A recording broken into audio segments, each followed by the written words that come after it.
of what was done now and what we need to do, and that ratio is at least 1,000 times. So you can say, wow, that's just like wishful thinking, that cannot be done. Well, I claim otherwise, because it can be done, because the present technology is doing such a poor job in providing that function in terms of both size, efficiency, and cost. And it is possible, and I will give you some first steps in that direction and conclude with some of my latest results that I announced recently. And that is, first is through bridgeless PFC converter. Now we have my original optimum topology converter, as is shown here. Let's see what it takes to convert it into from DC to DC converter to AC to DC operation. First of all, you can see we change the direction of diode on the output to operate in the opposite direction.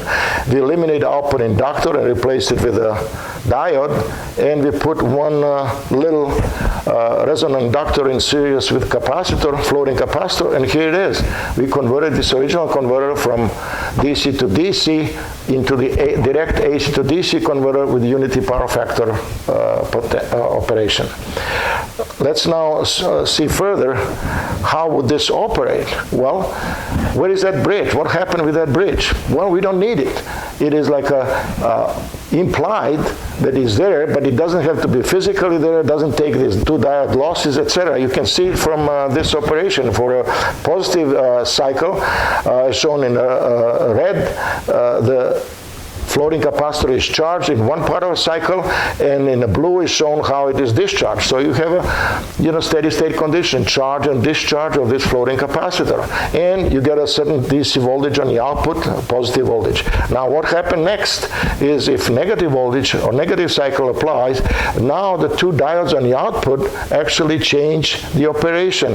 For a negative output voltage, a negative input voltage, the first diode is turned on and charging capacitor in opposite direction, and when the main active switch, ideal switch, is turned on, as shown in the blue, it's discharging into the output, and again creating the same DC output voltage, and that's exactly what you need. So we use this floating capacitor to change this DC voltage in operation, but everything operates at these two output diodes are just essentially performing this full bridge rectification on input, for which you normally use the separate rectifier. So now we combine this into one stage with one active switch and two diodes, which can get full rectification and full PFC operation.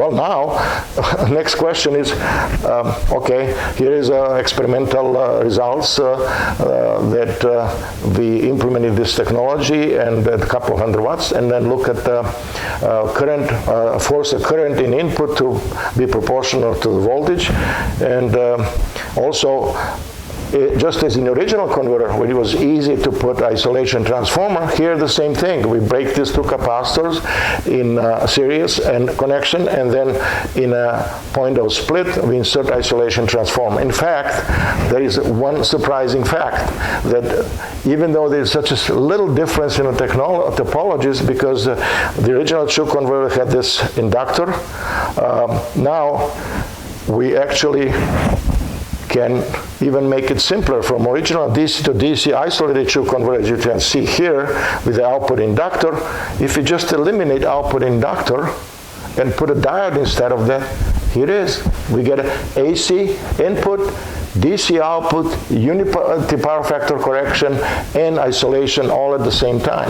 And what's the most important, the big difference is this original converter, the inductor here, will have 2 times lower flux than full bridge, half bridge, and all forward and other converters. And this transformer changes operation so much so that now its flux and size and weight is 10 times smaller than all other conventional converters operating at the same switching frequency and same operating condition. Okay, so topology does matter, but of course for that you cannot just operate in a square wave switching mode, and that's why that little resonant inductor I included, and here leakage inductance of a transformer serves as that resonant inductor. So it's not needed to be inserted. Here is a now final implementation. For single stage, you have basically 3 switches, and control the switch on input to be proportional to input current, to be proportional to input AC voltage, and you get unity power factor. Transformer is true AC, no energy storage. It's very small, as I said, 10 times smaller than in other configuration. And here's a comparison. Transformer flux in a typical bridge converter is always limited with the output voltage, volt-seconds per turn, whereas here it is actually dependent on duty ratio in such a way that that 50% duty ratio, the flux is 4 times smaller, and at 0.1 duty ratio operation, it's 10 times smaller than in a conventional bridge and all other conventional converters. So you get a direct advantage that now at 100 kilohertz, you can make a 10 times smaller magnetic size, which is a really big problem in all other conventional converters. And if you compare a flux with a forward converter, same thing happens there. So now this is example of 400 watt converter, which we did in a laboratory, non-isolated power factor correction. This is a prototype in the center, and the scope shows the waveforms, and on the right is a resistive load.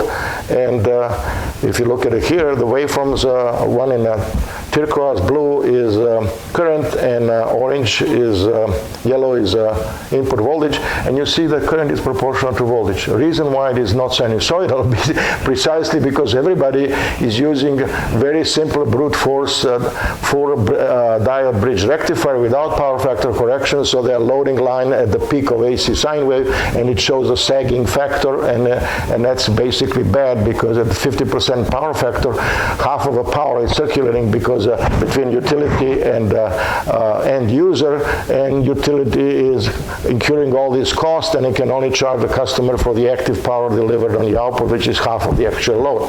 So maybe one day we'll have a smart meters which will actually measure your power factor and kind of motivate you to put the power factor correction circuitry in front so you can operate the most efficient way. Now we go to what about 3-phase? Now when we have a single phase with the isolation, then we can put a 3-phase to full use and take a full advantage of 3-phase.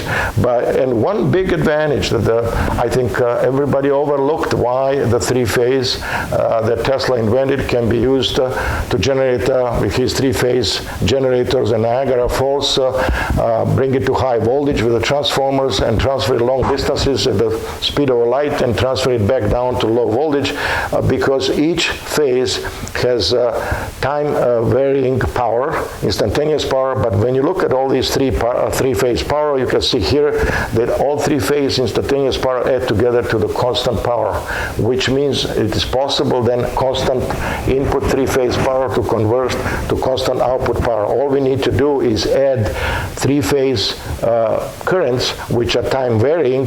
When we add them together, we'll get a constant current on the output, and that way we can eliminate this huge problem of having a huge capacitor which needs to filter out. If it were single phase, you need to filter out each huge sinusoidal current with lots of capacitance, because it is only 50 or 100 hertz, not 100 kilohertz. But that's now eliminated in 3-phase. So one last point I want to make is my original converter had only one active switch, which is shown as a DL switch, but it was implemented with the 2 MOSFETs in series, which is kind of a, rather inefficient. If one MOSFET is 1 million, 2 of them in series are 2 million.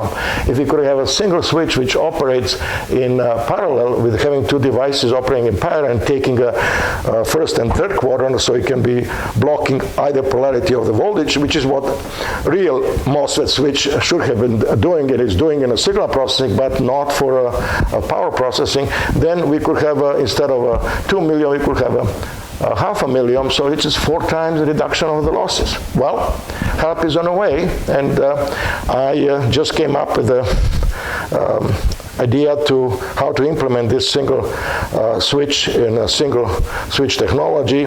And last Thanksgiving, I was sharing that with my daughters, and when they asked me how did you do it, I told them that now my converter with this implementation, and of course this was induced some additional ideas which altogether eliminated all the switching related losses and ended up with just resistive losses, which made me possible now to further shrink by a factor of 5 or 10 the size of the converter, reduce the cost, and increase the efficiency to over 99%. So naturally they asked me, Dad, how did you do that? And I said, well, simple, elementary, my dear. I started working on that 40 years ago. And the question, now the conclusion is that Tesla three-phase alternating AC currents are now efficiently converted to direct DC currents, and in an order of magnitude reduction of size and weight of the converter. And that, of course, eliminates so much of the material and proportionally reduces the cost of the converter.